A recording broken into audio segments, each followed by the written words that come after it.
इतना तो तय है कि एनडीए अपना कुनबा बढ़ाने की कोशिश कर रही है और 324 के आंकड़े तक वो पहुंच चुकी है। लेकिन कांग्रेस पार्टी का स्टैंड ये है कि गलत तरीके से इस वक्त भारतीय जनता पार्टी अपने नंबर गेम को जुटाने में लगी हुई है। सुप्रिया सुले एक तरफ शर्तों के साथ परिसीमन बिल पर सरकार का साथ देने की बात तो कह रही है, संकेत तो है, साथ ही अगर डीएमके भी साथ दे देती है तो फिर यह आंकड़ा बढ़कर 354 तक पहुंच जाएगा। लेकिन फिर भी सरकार को 2/3 बहुमत के लिए 6 और सांसदों की जरूरत होगी। माना यह जा रहा है कि 6 सांसद उद्धव ठाकरे की पार्टी और जगनमोहन रेड्डी की पार्टी से जुगाड़ किए जाएंगे।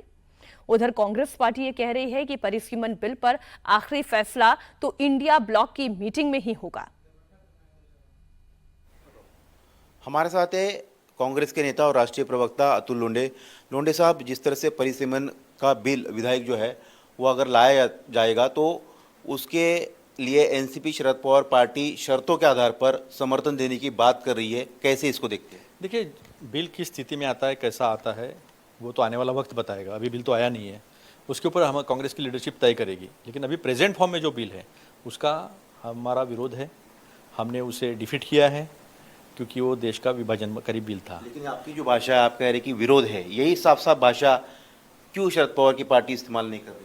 जहाँ तक मैंने सुप्रिया जी का स्टेटमेंट सुना, उन्होंने कहा कि हर राज्य में अगर 50% बढ़ती है, मान लो जैसे अभी के बिल में तमिलनाडु की 10 सीटें कम हो रही है, केरला की 7 सीटें कम हो रही है, ऐसे अलग अलग राज्यों में जो दक्षिण के राज्य जो है वहाँ पर सीटें कम हो रही है। क्या दक्षिण के राज्यों का प्रतिनिधित्व कम कर रहे हैं, इसलिए इस बिल का विरोध करते हैं हम। क्योंकि अमित शाह जी पीछे तो फोटो लगाते हैं सरदार वल्लभ भाई पटेल का, जिन्होंने देश एक किया था। ये रंगदार अमित शाह जो है ये देश का विभाजन करने की कोशिश करता है, जिन्ना वाले काम करता है। तो कल नाम लिया था कि कांग्रेस और बाकी और दल जो है, अगर ऐसा होगा तो ये शर्त मान ली जाएगी तो हम समर्थन करने विचार कर सकते हैं। नहीं, ऐसा है कि जब बिल आएगा तो उसके ऊपर लीडरशिप तय करेगी ना क्या करना है। अभी जो बिल है उसका विरोध है हमारा। नया कुछ बिल आता है, कुछ बदलाव के साथ आता है, अगर वो देश हित में होगा तो लीडरशिप उस पर तय करेगी ना। अब देखिए, जो जयराम रमेश ने अपनी प्रेस कॉन्फ्रेंस में कहा, जो कांग्रेस पार्टी का स्टैंड है वो बिल्कुल साफ है। कांग्रेस पार्टी ये कह रही है कि सरकार ने अभी औपचारिक रूप से ये बताया ही नहीं है कि मॉनसून सत्र के दौरान कौन कौन से विधेयक लाए जाएंगे और उन संभावित विधेयकों पर चर्चा होगी।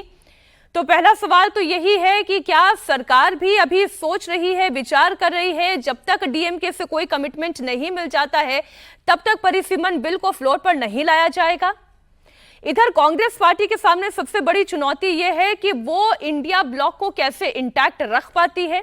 ऐसी परिस्थिति में जब टीएमसी की संख्या घट चुकी है, जब उद्धव ठाकरे की पार्टी की संख्या घट चुकी है, डीएमके को पहले ही कांग्रेस पार्टी धता दे चुकी है, क्योंकि जैसे ही नतीजा तमिलनाडु का सामने आया, कांग्रेस पार्टी ने टीवीके के साथ विलय करते हुए, सरकार में साथ देते हुए डीएमके का साथ छोड़ दिया और विजय थलपति के साथ उस सरकार में शामिल हो गए।